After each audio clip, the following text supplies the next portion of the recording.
Ketahuilah saudaraku, sesungguhnya berbekam, yakni buang darah kotong daripada badan itu harus pada syarak.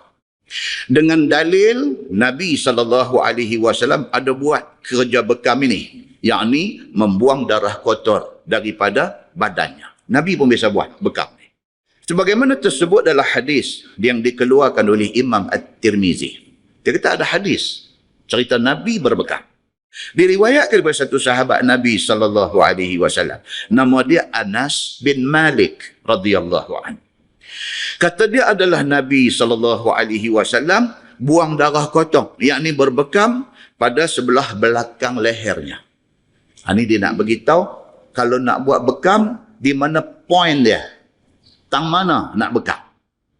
Dia kata Nabi SAW buat belah belakang tengkok ni, belakang leher. Dia kata, ialah pada urat yang ada di situ. Orang nak buat bekam ni, dia kena reti. Dia nak pergi tembak jarum tu tang mana, dia nak pergi turih tang mana, dia kena reti. Dan berbuang darah ia di atas dua belikatnya. Dan Nabi juga bekam ni, atas belakang ni. Dia antara bau kanan dengan bau kiri. Ni dia panggil belikat tengah. Nabi bekam di situ. Nabi SAW berbekam juga di bahagian dua belikat. Dan Nabi berbekam pada, ni dia nak beritahu, bila hari yang Nabi pilih untuk dijadikan hari Nabi berbekam. Nabi berbekam pada 17 hari bulan. Bukan 17 hari bulan Februari. 17 hari bulan Islam. Nabi pilih hari 17 hari bulan, 19 hari bulan dan 21 hari bulan. Nabi pilih hari itu. Dan Nabi bukan saja-saja, dia ada pasal. Pasal apa Nabi pilih 17, 19, 21. Kau ada buat kerja bekam ke tepi lah aku kali ni. Kalau tidak boleh duk cari makan bagus, boleh duk bekam orang hari-hari. Lepas ni tinggal 3 hari ya sebulan, dia kata ni pun leceh. Lepas ni bila dia pergi duk promote orang nak bekam, dia kata hari ni tak boleh, hari ni kena tunggu 17. Dia kata tu hadis da'ih semua tu. Kata At-Tirmizi, dan pada bab ini ada riwayat daripada Ibni Abbas dan Ma'qal bin Yasar, dan bermula ini hadis hasan lagi gharib. Okay. Al-Albani dia kata ini hadis sahih. Baik, masalah bekam itu ada tentu tempatnya sebagaimana tersebut dalam hadis dalam masalah tadi, iaitu satu, dia kata belakang kepala. Dalam hadis lain kata belakang kepala. Kan kita biasa tengok orang dia potong pak sagi macam buat petak bendang belakang kepala dia. Itu pasal apa? Dia bekam belakang kepala. Dan itu ada hadis. Ataupun atas belakang tengkok. Ada urat di sana dan di urat itu. Dan di antara dua belikat. Antara dua belikat yang kita kata tadi. Dan demikianlah diperbuat oleh Nabi kita SAW. Hari ni dia bekam, merata apa tak kira. Bila kita kata saya nak bekam ni, saya tak pernah. First time ni saya nak bekam. Dia kata nak bekam tahun mana? Sebagai first timer, orang yang first time ni, dia tanya balik kawan bekam tu, selalu orang duk bekam tahun mana? Dia kata kalau nak bagus, kita buruh penuh atas belakang. Nampak macam siput pahit, penuh atas belakang. Pasal apa? Pasal 1 poin RM5. Kalau kena 15 poin, is a good business. Dia kata hari ni, you really make my day. Dia kata, kan? Nabi SAW, dia bagi tumpuk atas kepala satu, dekat belakang kepala ni, kemudian dekat atas belakang tengkok, kemudian dekat belikat. Antara dua belikat, sederet dia bagi 3 tempat. Hari ni lepas bekam sampai kaki-kaki, bekam habis. Sampai kaki-kaki, kita tengok awak kaki hang kena apa? Dia kata bekam. Hang bekam kaki. Dia kata ni pasal duk abang kata duk mengaji, duk lengoh. Bekam kaki. Kan? Macam tu. Baik, masalah. Dia kata bekam itu ada tentu masanya. Tadi dia abang.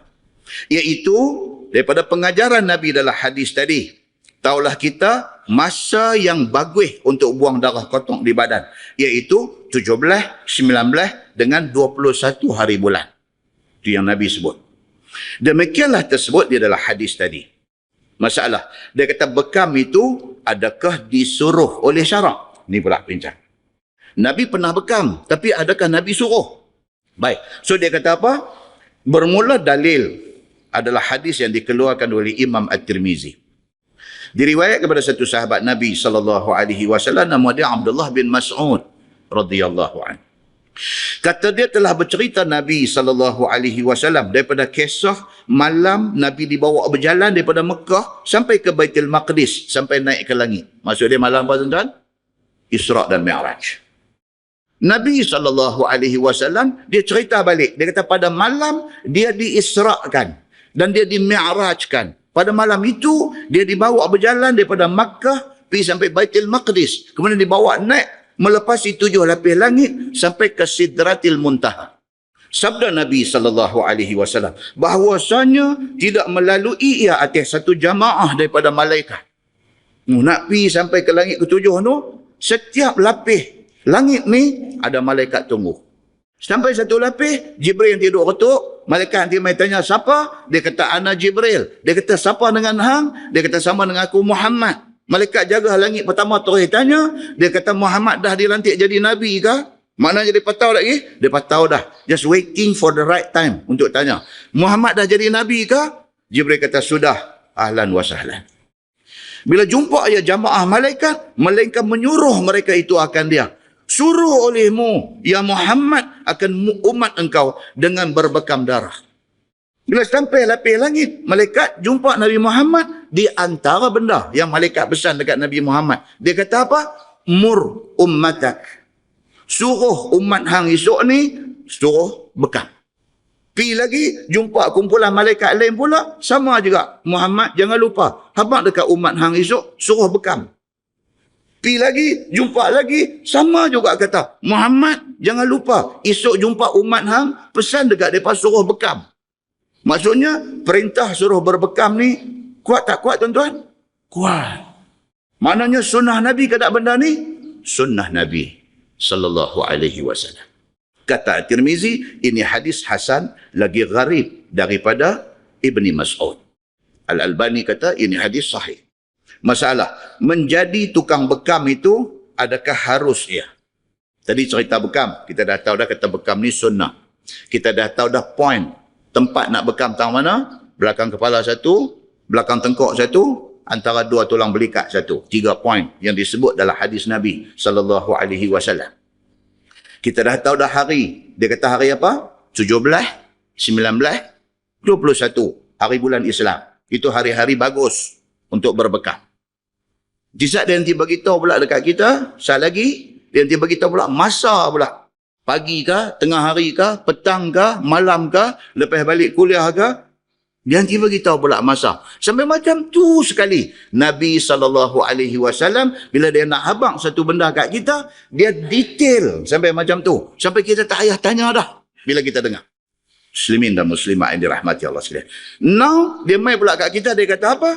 Orang yang profession dia duk ambil upah bekam orang. Duit upah dia kerana dia bekam orang tu, duit tu boleh makan tak boleh makan. Kata dia, menurut sebagaimana dalam beberapa hadis, tiada apa jalan yang menegah boleh jadi tukang buang darah. Maksudnya apa? Boleh tak boleh? Boleh.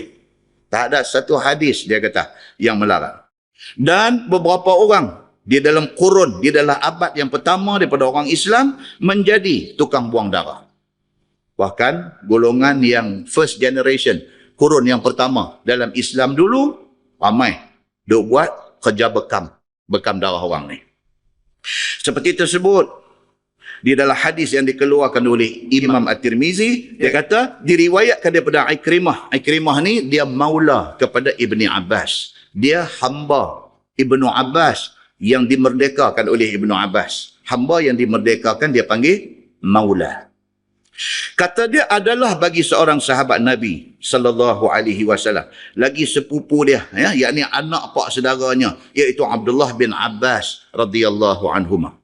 Abdullah bin Abbas ni sepupu Nabi, dia anak Al-Abbas. Al-Abbas dengan bapa Nabi, dua beradik. Dia kata Ibnu Abbas ini ada beberapa orang budak abdi. Dia pak kadam ni ada ramai. Orang ada duit, boleh ambil ramai kadam. Ramai-ramai kadam ni ada 3 orang duk kerja bekam. Duk bekam darah orang. Maka kata Ikrimah, "Fakana thnani minhum yughillani alaihi wa ala ahlihi wa wahid yahjumuhu wa yahjumu ahlah." Maka adalah 2 orang daripada 3 orang yang kerja duk bekam tadi, 2 daripada 3 tu kerja mereka pergi ambil upah bekam darah orang. Daripada 3 ada kerja bekam ni, 2 ni Ibnu Abbas bagi mereka pergi. Hampa pergilah. Siapa nak bekam darah, nak bekam, hampa pergi buat. Orang bayar, ambil kat hamba duit tu. Dia buat lagu tu.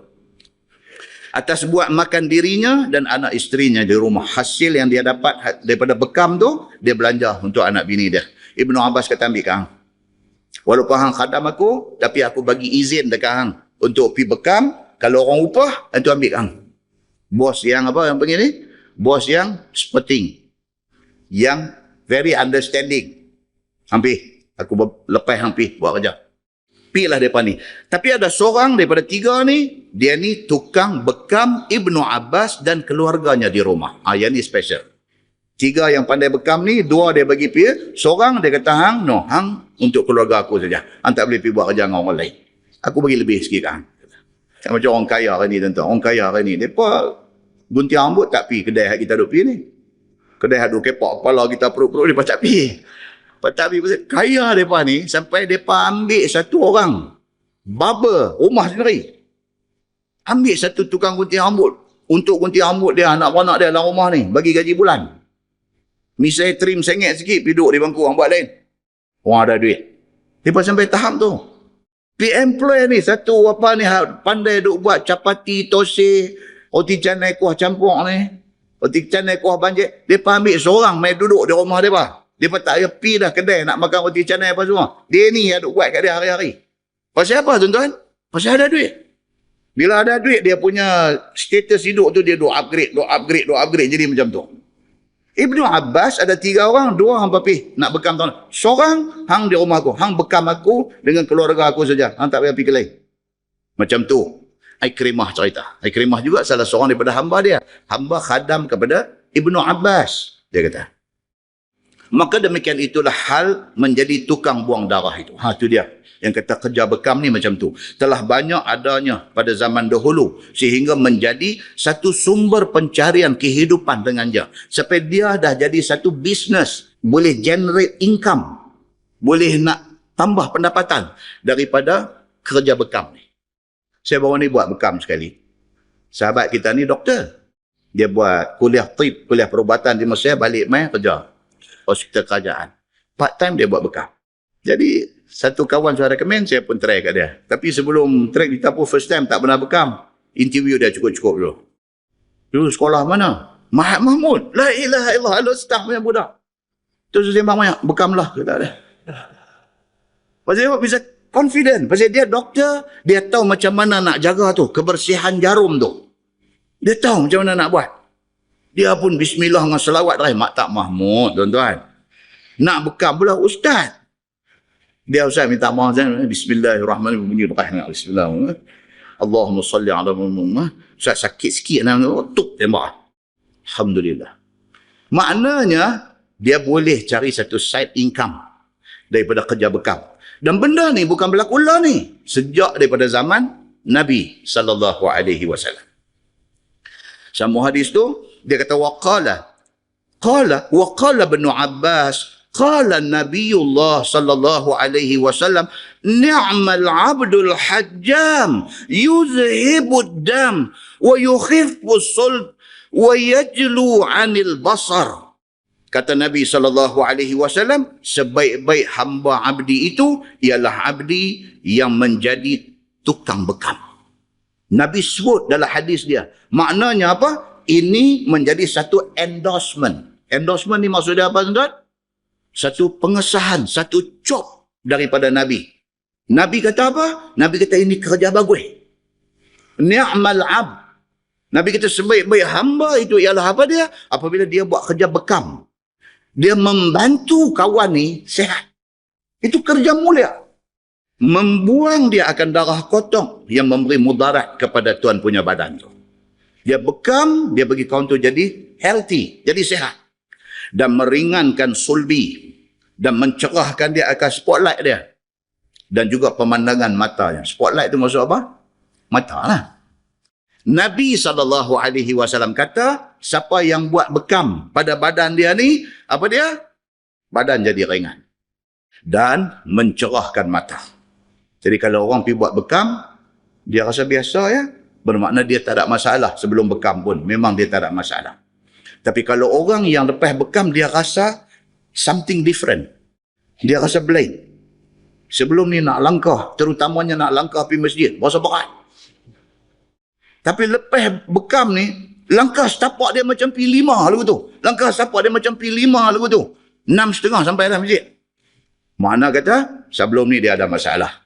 Lepas bekam, masalah tu buang. Muslimin dan muslimat yang dirahmati Allah sekalian. Masalah, abdi yang menjadi tukang pembekam itu dipuji oleh Nabi SAW. Sebagaimana tersebut dalam hadis, maka menunjuklah atas harus menjadi tukang bekam. Pada hadis kita baca tadi, maknanya jadi tukang bekam ini bagus. Tak salah. Dia kata. Dan menunjukkan buang darah bekam itu satu ubat kepada badan manusia dan sangat terpuji. Kerja ni, bila kerja ni boleh tolong orang, bagus. Kalau kerja kita ni, kerja boleh tolong orang. Kerja yang bagus. Whatever it is, apa juga kerja yang kita buat, tapi kalau kerja kita tu jenis boleh tolong orang, bagus. Dalam sebuah hadis dia kata, riwayat daripada Ibn Abbas radhiyallahu anhu. Dia kata, hajaman Nabi sallallahu alaihi wasallam abdun li bani Bayadah. Fa'atahu Nabi sallallahu alaihi wasallam ajrah. Maksud dia apa? Kata Ibn Abbas, Nabi sallallahu alaihi wasallam satu hari pergi buat bekam. Nabi pergi buat bekam. Bila habis bekam, fa'atahu Nabi sallallahu alaihi wasallam ajrah. Nabi ambil duit, bayar dekat kawan yang bekam dia. Wa kallama sayyidah. Tidak cukup dengan Nabi bagi duit, Nabi beralih dekat tuan budak ni. Budak ni khadam, dia ada tuan dia. Nabi beralih dekat bos dia, dekat tuan dia. Nabi kata, fakhaffafa anhu min daribatih. Nabi kata, hang ringankan kerja budak ni. Itu apa tuan-tuan dia panggil? Itu dia panggil appreciation. Satu penghargaan Nabi bagi kepada orang yang buat kerja bekam. Nabi kata dekat tuan dia, budak ni budak bagus. Nabi kata, dia dah buat kerja bekam-bekam ni semua. Nabi kata, hang ringankan kerja dia.